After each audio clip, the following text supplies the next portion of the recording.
Hello student, हमारे YouTube channel में आपका स्वागत है। आज हम कक्षा 10वीं की प्रश्नावली 1.1 का क्वेश्चन नंबर तीसरा समझेंगे। तो क्वेश्चन नंबर तीसरा दिया है, अभाज्य गुणनखंडन विधि द्वारा निम्नलिखित पूर्णांकों के एचसीएफ और एलसीएम ज्ञात कीजिए। तो क्वेश्चन नंबर पहला है, तीसरा का पहला क्वेश्चन दिया है 12, 15 और 21।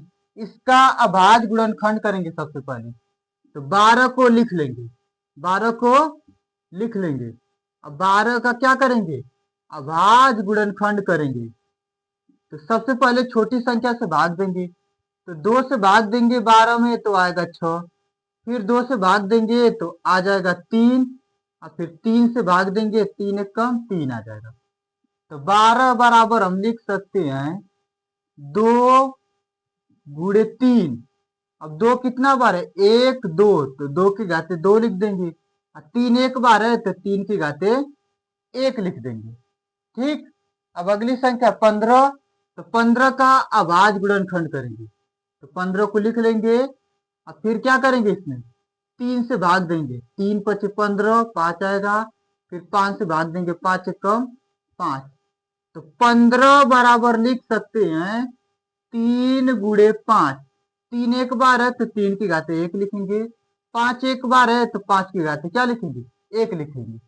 और फिर अगली संख्या 21, तो 21 का भाज्य गुणनखंड कर लेते हैं।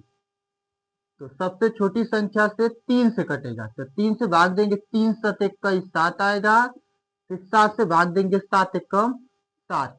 तो 21 का भाज्य गुणनखंड लिख सकते हैं, 21 बराबर लिखेंगे 3 गुणे 7। 3 एक बार है तो 3 की घाते 1 लिखेंगे, 7 एक बार है तो 7 की घाते 1 लिखेंगे।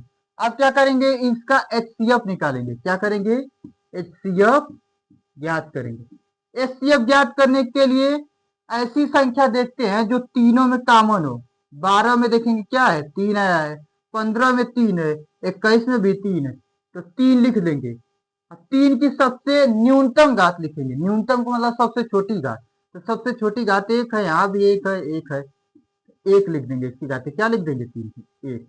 तो हमारा एचसीएफ जो है 3 आ जाएगा। कितना आ जाएगा, 3। अब एलसीएम ज्ञात करना है, तो एलसीएम ज्ञात करने के लिए सभी संख्याओं को लिखते हैं। तो एलसीएम में 2 है तो 2 लिखेंगे, 3 है तो 3 लिख देंगे, 5 है तो 5 को लिख लेंगे, और 7 है तो 7 को लिखेंगे। इसमें क्या करते हैं, एचसीएफ में सबसे अधिकतम घात लिखा जाता है। तो 2 की अधिकतम घात 2 है, अधिकतम घात का मतलब सबसे बड़ी घात। 3 की अधिकतम घात 1 है, 1 लिखेंगे, 5 की अधिकतम घात 1 है तो 1 लिखेंगे, और 7 की अधिकतम घात 1 है तो 1 लिखेंगे। सबका गुणा कर लेंगे, तो 2 दूना के 4, 4 चार 12, 12 पच्चीस 60 हो जाएगा। ठीक। 7 छक 42, कितना आ जाएगा, 420 आ जाएगा। तो 420 हो जाएगा, ये हमारा एलसीएम हो जाएगा। कितना हो जाएगा, 420 एलसीएम हो गया, और 3 हमारा एचसीएफ हो गया। ठीक है स्टूडेंट, इसको नोट कर लेंगे। इसके बाद दूसरा क्वेश्चन देखते हैं। क्वेश्चन नंबर दूसरा दिया स्टूडेंट, 17, 23 और 29 है। तो 17 का, 23 का और 29 का अभाज्य गुणनखंड करेंगे। तो 17 को लिख लेंगे, 17 का अभाज्य गुणनखंड करना है। तो 17 17 से ही कटेगा, 17 कम 17 कट जाएगा। तो 17 बराबर हम क्या लिख सकते हैं, 17 बार लिख सकते हैं 17 गुणे 1, क्योंकि इसका अभाज्य गुणनखंड तो कुछ नहीं है यहाँ पर, सिर्फ 17 है, तो 17 को 17 गुणे 1 लिख सकते हैं।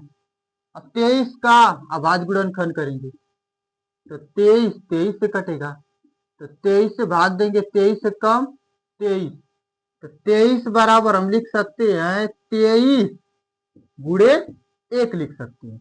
और 29 का फिर करेंगे, तो 29 का भाज्य गुणनखंड करेंगे, तो 29 29 से ही कटेगा, तो 29 से कम 29 हो जाएगा।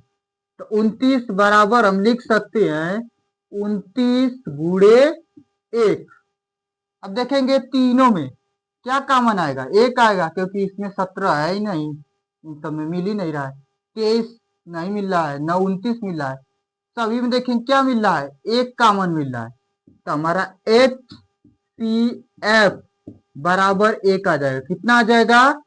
1 आ जाएगा हमारा HCF आ जाएगा। एलसीएम ज्ञात करने के लिए सभी संख्याओं का गुणा कर लेंगे। एलसीएम बराबर लिखेंगे 17 गुणे 23 गुणे 29, सबका गुणा कर लेंगे। अब 17 तो एक ही बार है, 23 भी एक ही बार है, 29 भी एक ही बार है, तो सबका 17 का 23 का और 29 का गुणा कर लेंगे। तो सबका गुणा करेंगे तो आएगा 11,339 आ जाएगा इसमें। ठीक है, तो हमारा एलसीएम हो जाएगा 11,339 एलसीएम हो जाएगा और एचसीएफ हो जाएगा हमारा 1 हो जाएगा। इसको नोट कर लेंगे।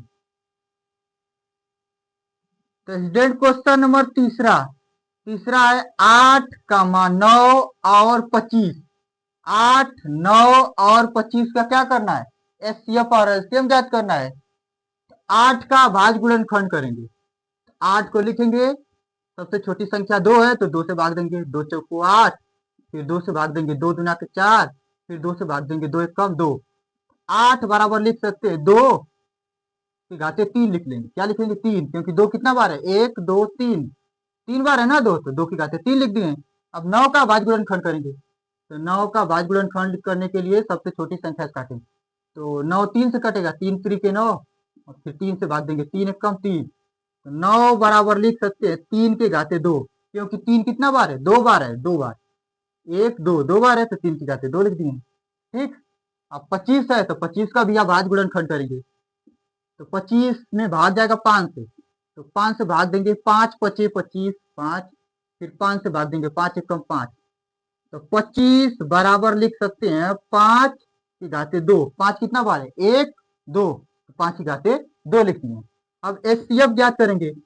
एचसीएफ ज्ञात करने के लिए देखते हैं ऐसी कौन सी संख्या है जो तीनों में घनिष्ठ है। तो इसमें कोई घनिष्ठ है नहीं, 1 से गुणा कर लेंगे। इसमें भी घनिष्ठ नहीं है तो 1 से गुणा कर लेंगे, और इसमें भी 1 से गुणा कर लेंगे। तो तीनों में जो कॉमन आएगा वो घनिष्ठ आएगा, 1 आएगा। क्या आएगा? 1 आएगा। जब कुछ नहीं मिलता है तो 1 से गुणा कर लेते हैं। ठीक है, तो 1 हमारा क्या हो जाएगा? HCF हो जाएगा, मौसक। अब एलसीएम भी ज्ञात करना है, तो एलसीएम ज्ञात करने के लिए सभी संख्याओं को लिखेंगे। तो 2 है तो 2 लिखेंगे गुणे, 3 है तो 3 लिखा जाएगा गुणे, 5 है तो 5 लिखेंगे। अब 2 की अधिकतम घात क्या है? 3 है, 3 लिख देंगे। 3 की अधिकतम घात 2 है, 2 लिख देंगे। 5 की अधिकतम घात 2 है, 2 लिख देंगे। अधिकतम घात का मतलब सबसे बड़ी घात देखते हैं। ठीक है, हाँ, 2 का घाते 3 है तो 8 हो जाएगा, और 3 की घाते 2 का हो जाएगा 9, और गुणे 5 की घाते 2 हो जाएगा 25, 5 पचे 25, गुणा कर लेंगे तो 25 वटे हो जाएगा 200, और 200 गुणा करेंगे तो 9 दुना के 18, 1800 हमारा कितना हो जाएगा? एलसीएम हो जाएगा, 1800 एलसीएम हो जाएगा इसके। ठीक, इसको नोट कर लेंगे इससे।